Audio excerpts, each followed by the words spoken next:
Good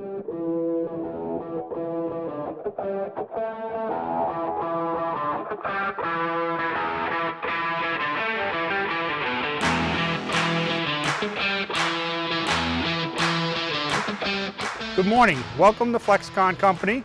We're standing here in front of the Miles McDonough building. My name is Howie Letendre, and I'm here today with Amanda. Amanda will introduce herself because nobody really knows what she does here at Flexcon, so hopefully she can clarify for us. That's accurate. The reason no one knows what I do here is because I actually come here and have fun every single day. My name is Amanda Monette, and I manage the marketing department. We're here today to try to bust some myths about what Flexcon does as a whole. And I think you're going to be able to help us because you have so much experience in manufacturing. Okay, what are the myths that we're going to try to dispel today? Well, when I started working here are a couple of the things that I thought. I really thought that in manufacturing, you just made the same product over and over and over again. Boy, are you wrong. I'm going to show you. All right. One of the other things I thought is that everyone in manufacturing did the same thing all day, so there was a lot of repetitive motion. The other thing that I thought is that there wasn't really a lot of room for creativity and innovation in manufacturing. Are you for real? I'm so for real. That's all we do is innovate and create. I know, but it took a long time for you to teach me that, and I'm hoping today we can teach everyone else. We will. All right, let's do it. Sure thing.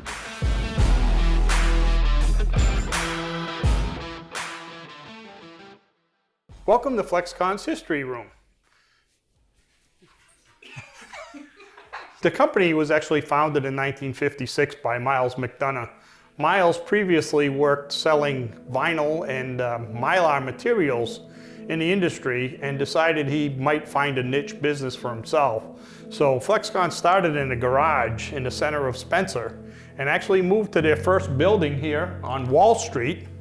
Miles always told his fellow colleagues that someday he was going to make it big at Wall Street, and that's why he moved into a building on Wall Street. It was called Miles Processing back then, and then actually changed into the name that we have today, which is Flexcon, which means flexible converter. Our initial products were actually handbags and ladies' shoes made out of that micro glitter mylar. And as we moved through different markets and different segments, we added different plants here in Spencer.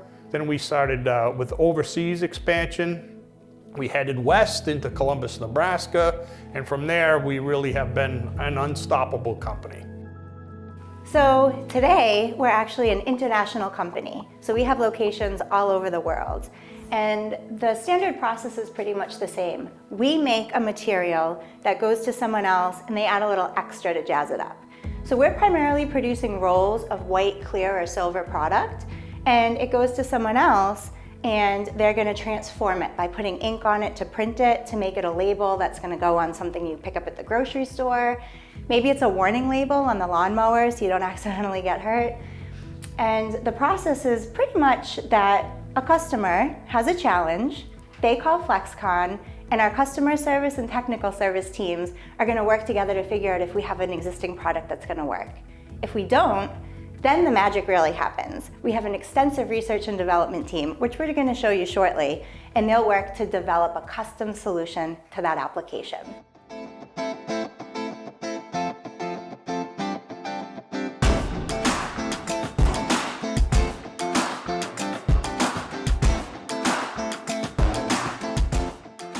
So Amanda, are you ready to go into the building and look at manufacturing? I'm really excited that you're going to let me in there. I do have a question. What exactly are we going to be looking at? Well, this is actually a top coating plant. And what this plant does is they take the master rolls of material and they lay down a top coat on the film. And that actually makes the film much more ink receptive so the customers can print better on the film.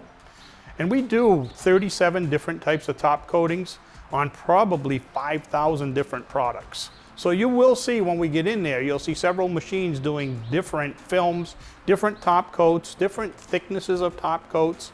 So there's a lot of variety. So I think that myth that we don't do a lot of different things, we might dispel that just in this one plant alone. Well, I think one of the things that's interesting that I've learned working here is that we have a workforce that's been here for a very long time, kind of like you. And then we have a workforce who's been here for less time, kind of like me, and we like to share ideas with one another. And that's another way that we kind of are able to overcome that repetitive work and repetitive products, right? So I bring the really great ideas, and you bring the experience. Right. Experience, wisdom, and knowledge, to be exact. Right. Just want to make sure we catch that. Ideas glitter, Right. and that's pretty much it. Okay, so shall we take a look inside? I would love to. Let's go.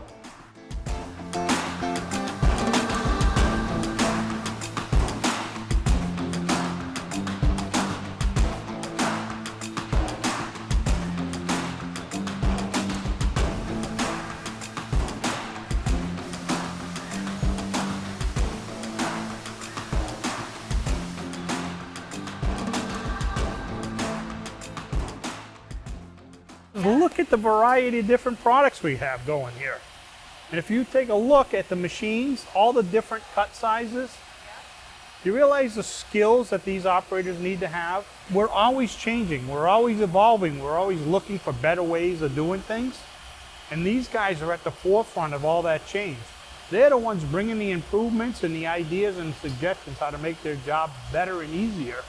I think it's incredible that we have all these different types of equipment under one roof, and we have a workforce that's capable of running all of these different machines for the output the customer needs. We've actually really relied heavily on our cross-training. Each operator here is competent in up to as many as 5 or 6 different jobs. So, you know, when we have issues going on, we can easily move somebody. We have stage gates to see what level of competency they're at. And the final graduation, if you will, is if they can actually train themselves to be a trainer. So it's really cool.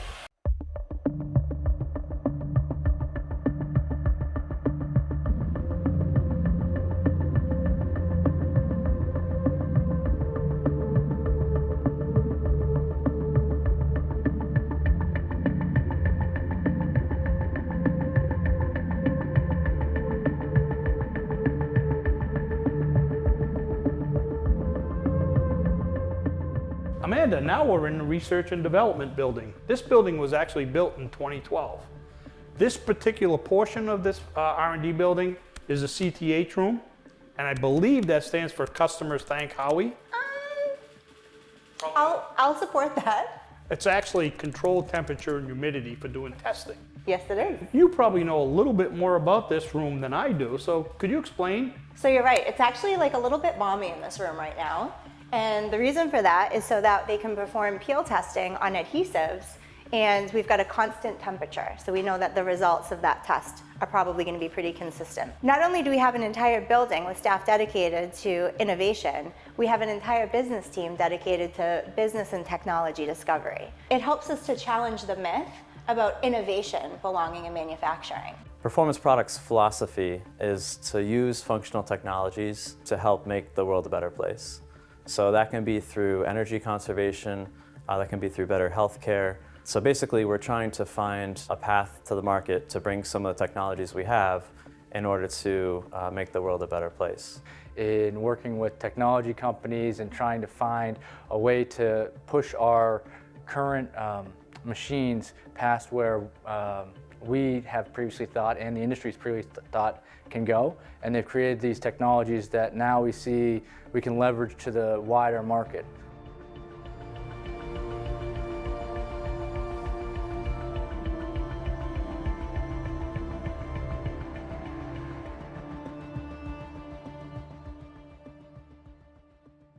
What do you think of those 3 myths that we talked about, where everything in manufacturing is repetitive, there's no innovation, we don't introduce new products? You still feel that way? You know, I don't. I want to thank you for taking me for a tour through our manufacturing and research and development plant, and I learned a lot. I get to see firsthand that there's a wide variety in the products that we're producing. We have all different types of films, top coats, adhesives, liners. There are a lot of components that go into what we do, and we can create a lot of different sandwiches with our material. So thank you for showing me that. I was also very impressed with the idea that we're always looking to innovate and get ideas from new employees coming into the company and our customers. So there is a lot of innovation. We've got a research and development building dedicated specifically to solving problems, and whether they be our customers or for the industry. I also really appreciate that Flexcon focuses on cross-training. So where we have a lot of different pieces of equipment in manufacturing, one person could run 5 or 6 different types of equipment, and so that gives them the ability to be agile and move around. So wherever the demand is in our manufacturing process, they can go where the work is needed. It's just such a cool place. I mean, after 42 years, you think that I may have seen everything and heard everything and nothing's ever going to change now, but boy, the place just continues to evolve, change, and get better. We just have such a dedicated staff of people that are committed to the success of this company, and it's really just such a great feeling to be part of it. All right, so I think we did a pretty good job of busting all of those myths. Just to recap, myth number 1 was that in manufacturing, you're making the same product over and over again. We definitely busted that one. Myth number 2 was that when you work in manufacturing, you're doing repetitive motions all day. Definitely not the case. And myth number 3 was that there's no room for creativity and innovation in manufacturing. And that's definitely not true at Flexcon. So we did a wonderful job myth busting. Thank you for coming along on the journey with us. I invite you to learn more about us by visiting our website, www.flexcon.com.